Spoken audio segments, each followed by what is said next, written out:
Habari,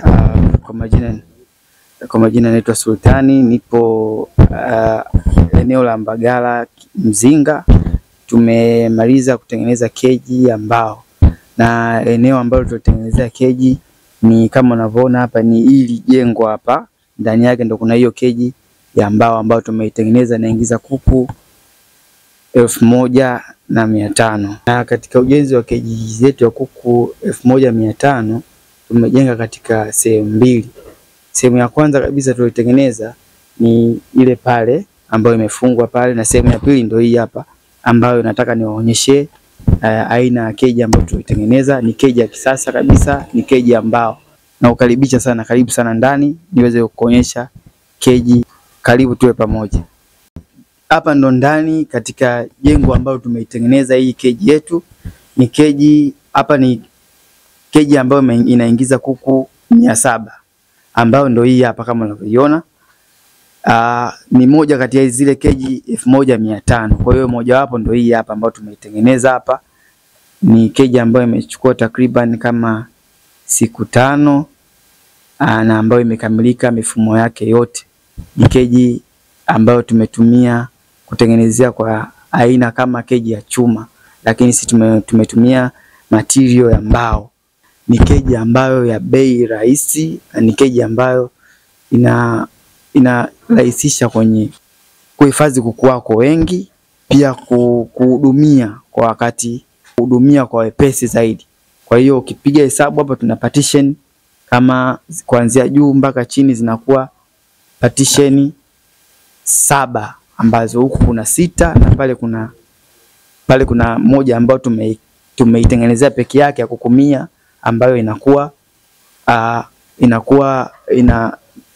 imekizi nafasi yake kule, kwa sababu kama tungesema tuitengeneze kwa pamoja ingekuwa inabana nafasi. Lakini kwa kuwa keji, kama ukitengeneza keji eneo dogo, unaweza ukatengeneza hata kama ukitengeneza kwa nafasi yenye udogo, lakini kuku wanaingia wengi. Kwa hiyo ni moja ya faida ya keji. Hivyo ni mara nyingi tulikuwa tukizungumzia faida za keji, pia tulikuwa tunazungumzia na hasara za kufuga chini kama hivi unavyoona. Lakini ukifuga ndani ya keji unapata faida nyingi, ambazo faida zote huwa tunazungumzia labda kwa kurudia inakuwa kwenye mfumo mzuri wa ufugaji wa kisasa. Pia inakuwa katika endapo kuku wako wameshafikia umri wa kutaga, una uwezo wa kuvuna mayai kwa urahisi zaidi, kwa sababu siku hizi tuna mfumo wa kushona hivi vikapu kwa ajili ya kuokotea mayai. Yaani kuku wako atapoingia huko ndani na akiwa amekula vizuri, maana kuna system ya feeder hizi tulizoziweka hapa, na kwenye utagaji wake, yani wewe utakuwa tu unakuwa unaziokota hapa, kwa sababu inakuwa tumeitengeneza katika mfumo wa maana kuku akitaga kule yai linakuwa linaseleleka linakuja mpaka hapa kwenye hichi kitenga, unaokota. Kama unaweka kwenye tray unaweka, kama unahifadhi sehemu nyingine unahifadhi. Hivyo ni moja ya faida ya keji. Na pia hata kama kwenye chakula hapa kinakuwa kipo katika hali ya usafi. Ukiweka chakula chako hapa, kuku wanaweza wakala kwa kujinafasi zaidi. Pia wanaweza wakanywa maji kwa wakati, hata kama wewe haupo. Ukiweka keji, kuku wanaweza wakanywa maji kwa kujinafasi kwa muda wao wote. Kwenye swala la kuhudumia, unaweza kuhudumia hata ukiwa mmoja peke yako kuku hata 3000, kwa sababu hautumii nguvu nyingi.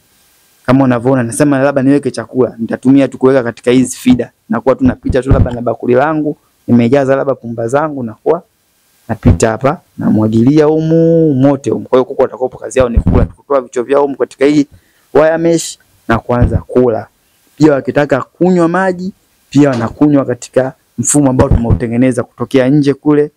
Tumeweka system nzuri ya maji, inakuwa inapita, unaingiza moja kwa moja na wanaingia humu, maji wanakunywa vizuri, na wanakunywa katika zile nipples pale ambazo zinakuwa zipo katika mfumo ambao umetokea nje mpaka umepita humu ndani ya keji.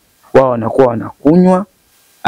Kwa jinsi tulivyofika hapa, huyu bwana mara kwanza wakati watembelea katika site yake alikuwa na kaeneo kadogo akawaza nitaingizaje humu keji, tukamuelekeza na kweli akawa ameongeza sehemu ya banda na yeye binafsi alikuwa anahitaji kuku 1500. Hivyo akaingiza kuku katika sehemu mbili, maana yake ile eneo lake katengeneza banda mbili, la kwanza banda la kwanza kuna banda hili la pili.